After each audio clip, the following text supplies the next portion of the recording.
The candlelight flickered against the worn leather of ancient texts as Marcus traced his finger along the yellowed pages of Il Principe. The year was 1532, and Florence buzzed with whispers of Niccolo Machiavelli's controversial treatise on power. But Marcus had discovered something far more profound within those pages, principles that extended beyond political dominance into the realm of human attraction and personal transformation. His journey began not in pursuit of conquest, but in the depths of personal defeat. At 28, Marcus had experienced the bitter sting of rejection, the hollow echo of failed relationships, and the crushing weight of his own perceived inadequacies.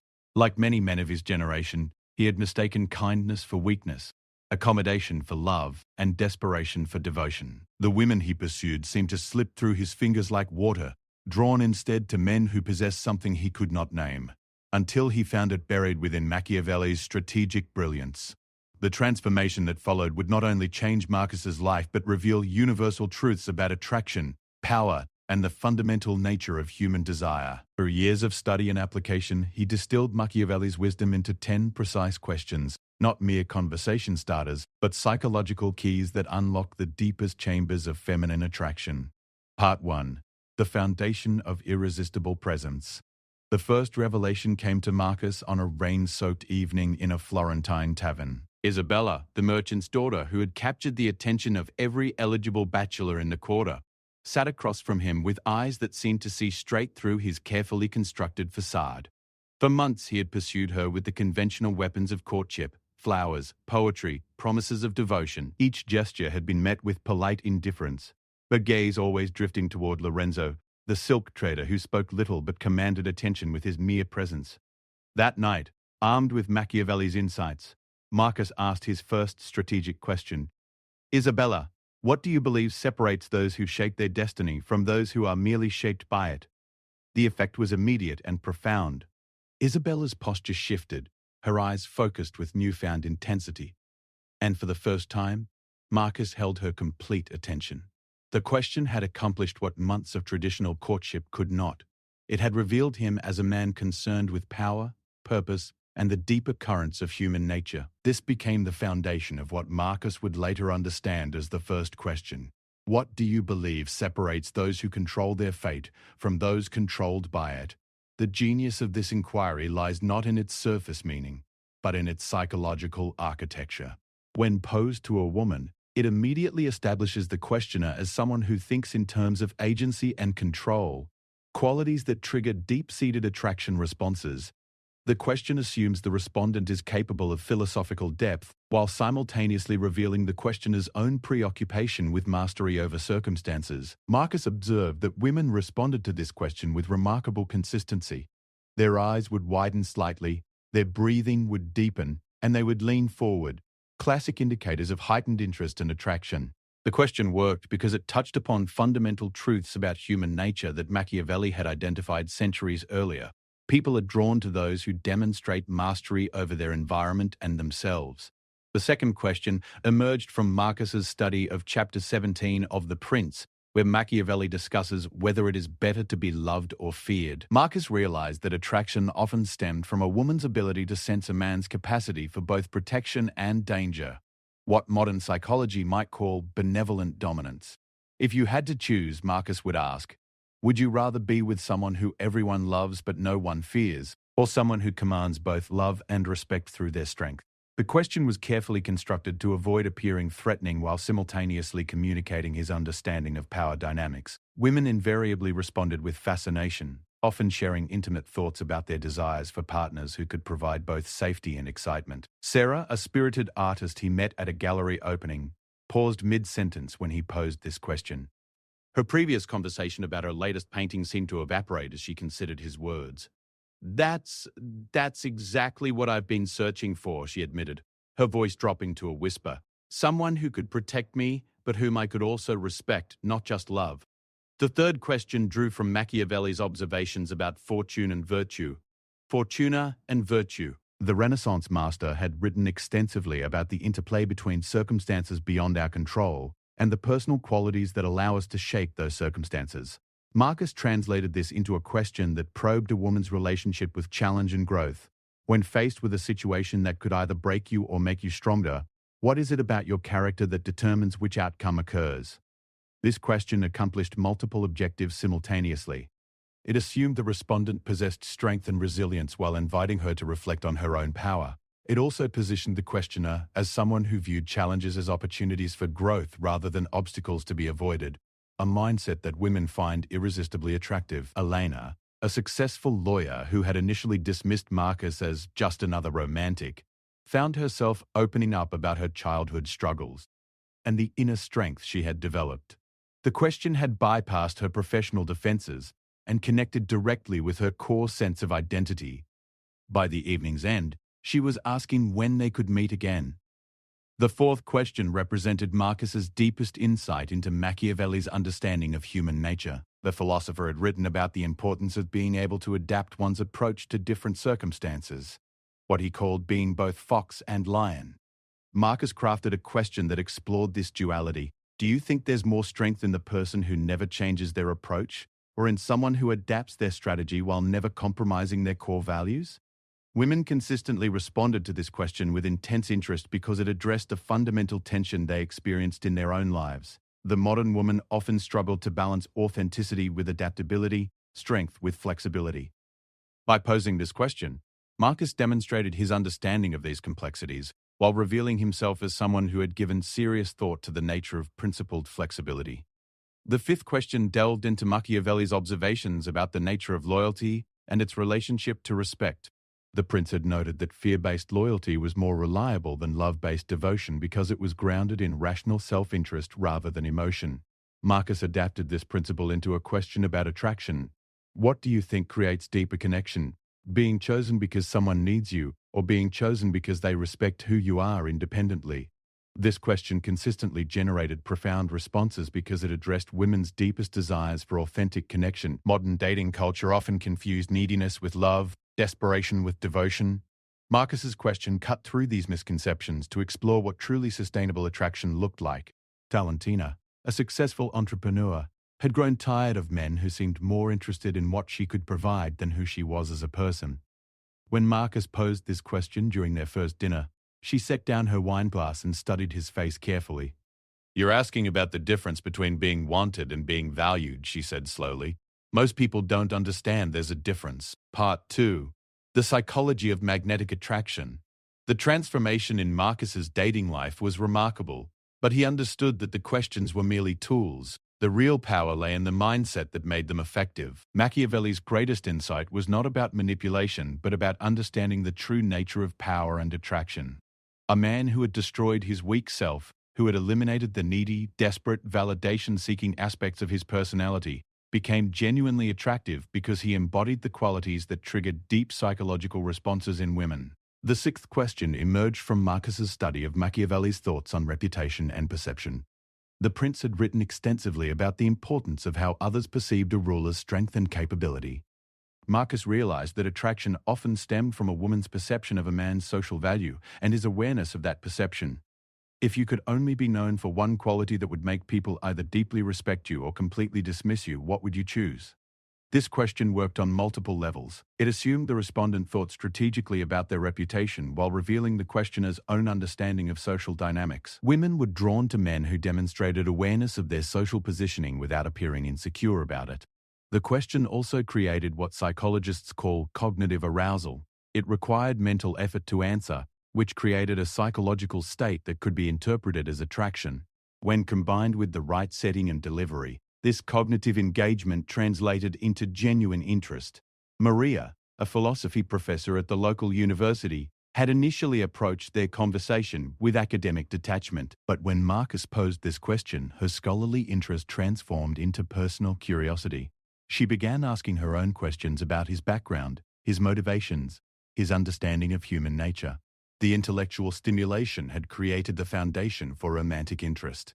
The seventh question addressed Machiavelli's insights about the relationship between power and vulnerability. The prince had noted that true strength often required the courage to take calculated risks, to expose oneself to potential failure in pursuit of greater success. Marcus crafted this insight into a question about emotional courage. Do you believe that showing your deepest truth to someone is an act of strength or weakness? Women consistently found this question captivating because it addressed the fundamental paradox of intimate relationships. The fact that true connection required vulnerability, yet vulnerability could be perceived as weakness.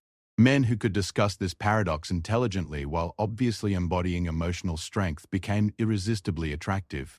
The question also served as a subtle form of qualification. It suggested that the questioner was capable of depth and emotional intelligence while maintaining his masculine strength. This combination proved to be catnip for women who had grown tired of men who were either emotionally unavailable or emotionally needy. The eighth question drew from Machiavelli's observations about the nature of loyalty and betrayal. The philosopher had noted that people's allegiances were often more complex than they appeared on the surface, influenced by factors beyond simple affection or moral agreement. Marcus translated this into a question about relationship dynamics. What do you think is more dangerous in a relationship? Someone who betrays you intentionally, or someone whose weakness makes them betray you despite their good intentions? This question consistently provoked deep reflection because it addressed women's often unspoken fears about romantic relationships. Many had experienced the pain of being let down not by malicious partners but by weak ones. Men who had promised more than they could deliver, who had crumbled under pressure, who had allowed their insecurities to sabotage the relationship.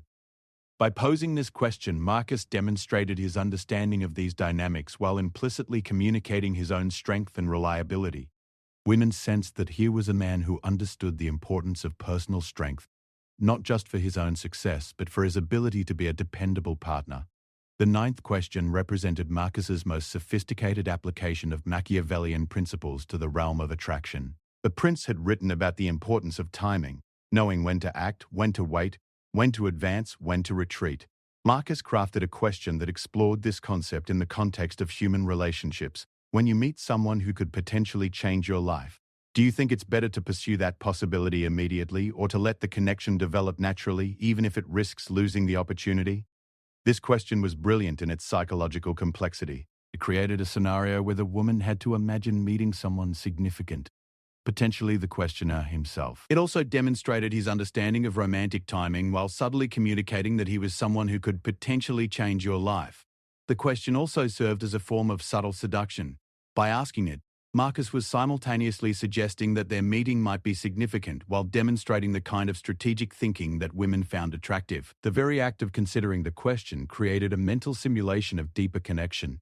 The 10th question synthesized all of Machiavelli's insights into a single powerful inquiry that addressed the fundamental nature of attraction itself. The prince had written about the importance of being both feared and loved, of commanding respect through strength while inspiring loyalty through virtue. Marcus crafted this into his most potent question. If you had to choose between someone who made you feel completely safe but never excited, or someone who excited you but couldn't provide security, which would you choose? And what does that say about what you truly value in connection? This question was devastating in its effectiveness because it forced women to confront the fundamental tension between security and excitement that lay at the heart of female attraction. Most had been told by society that they should choose safety and stability, but their deepest desires often pulled them toward men who provided excitement and challenge.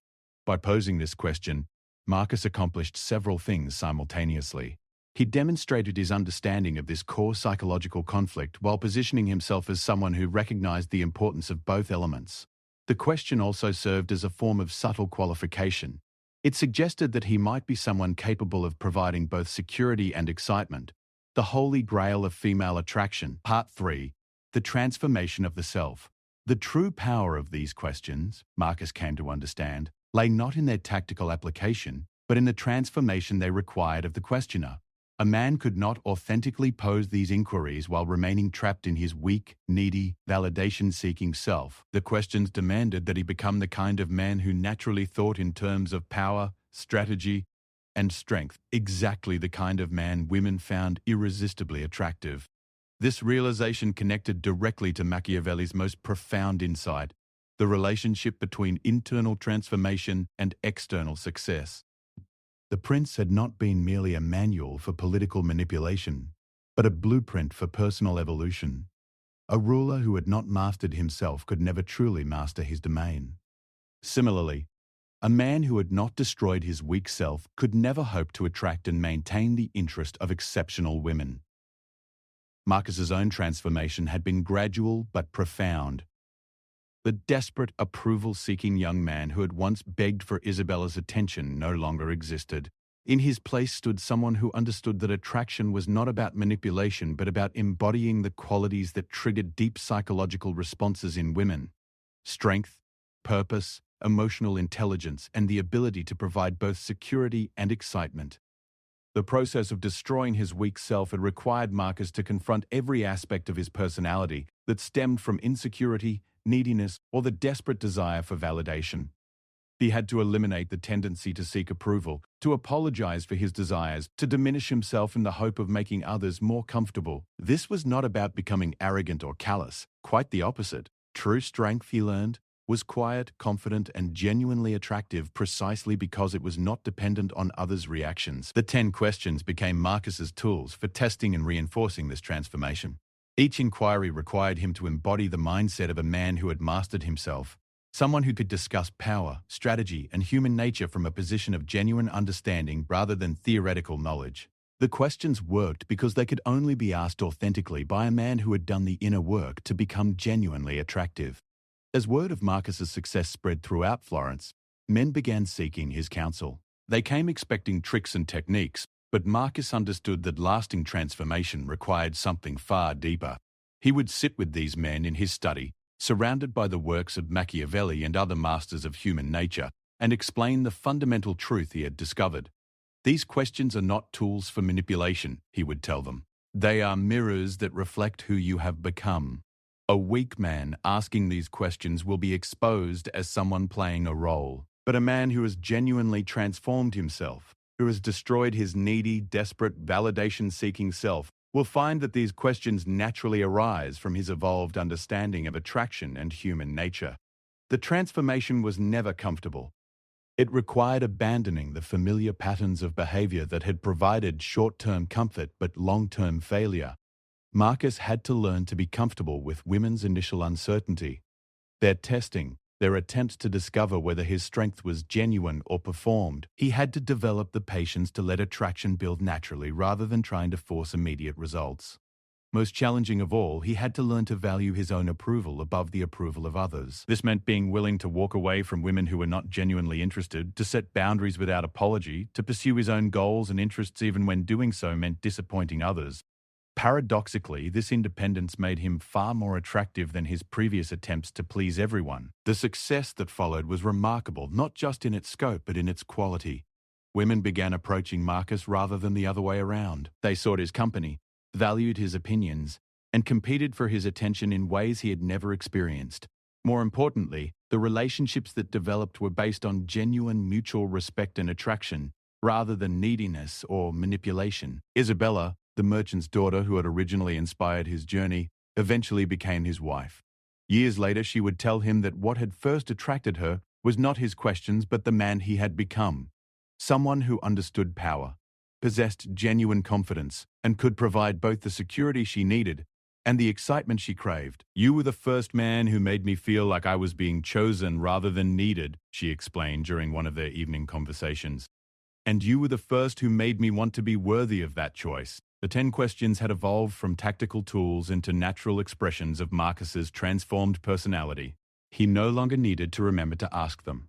They arose organically from his genuine curiosity about the women he met and his authentic understanding of attraction dynamics. This natural delivery was perhaps the most crucial element of their effectiveness. Women possessed an instinctive ability to detect authenticity, and questions that arose from genuine transformation were far more powerful than those deployed as mere technique. Marcus's study of Machiavelli had revealed a truth that extended far beyond romantic relationships. Power and attraction were not about domination or manipulation, but about the authentic embodiment of strength, purpose, and emotional intelligence. The man who had destroyed his weak self, who had eliminated neediness, desperation, and the compulsive desire for approval, naturally embodied the qualities that others found magnetic. The 10 questions became legendary among the men of Florence, but Marcus always cautioned those who sought to learn them. The questions are worthless without the transformation. Master yourself first, and the questions will master themselves. As the years passed and Marcus's understanding deepened, he realized that Machiavelli's greatest gift had not been political strategy, but psychological insight. The prince was ultimately about the transformation of character, The evolution from weakness to strength, from reactivity to proactivity, from neediness to genuine attractiveness. The man who understood these principles and applied them to his own development became naturally magnetic, not through manipulation but through the authentic embodiment of attractive qualities. The 10 questions that had changed Marcus's life were not really questions at all. They were invitations to depth, challenges to complacency, and doorways to genuine connection. They worked because they could only be asked by men who had done the inner work to become worthy of the responses they generated. In destroying his weak self, Marcus had not lost his humanity. He had found his true strength, and in that strength, he had discovered the secret to attraction that Machiavelli had hidden within his treatise on power.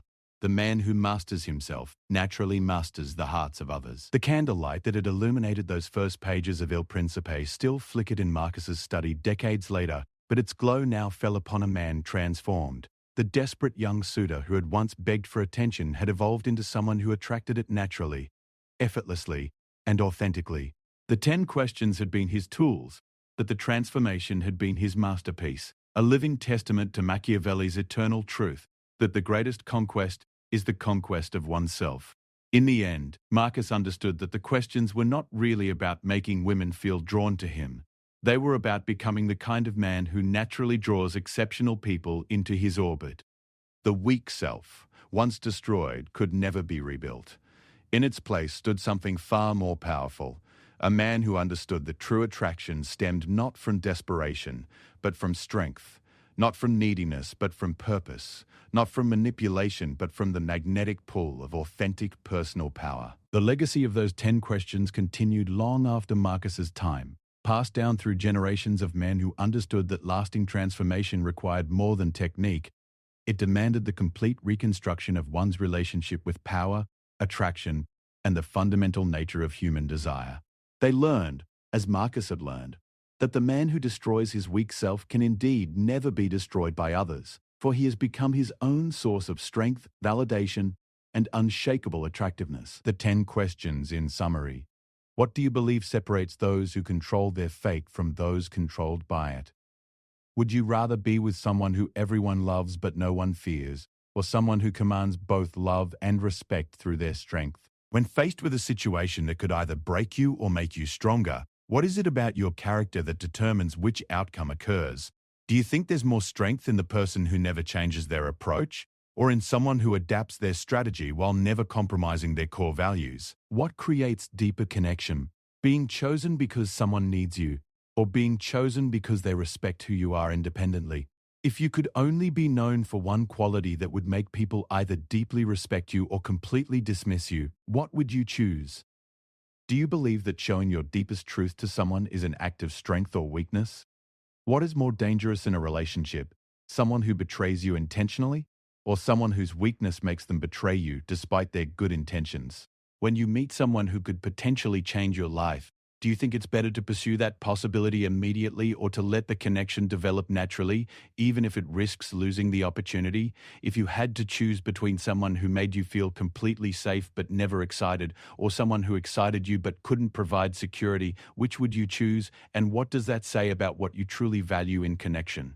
These questions, born from Machiavelli's insights into power and human nature, remain as potent today as they were in Renaissance Florence. They work not because they manipulate, but because they can only be asked authentically by men who have undergone the fundamental transformation from weakness to strength, men who have destroyed their weak selves and emerged as naturally magnetic forces in the lives of those around them.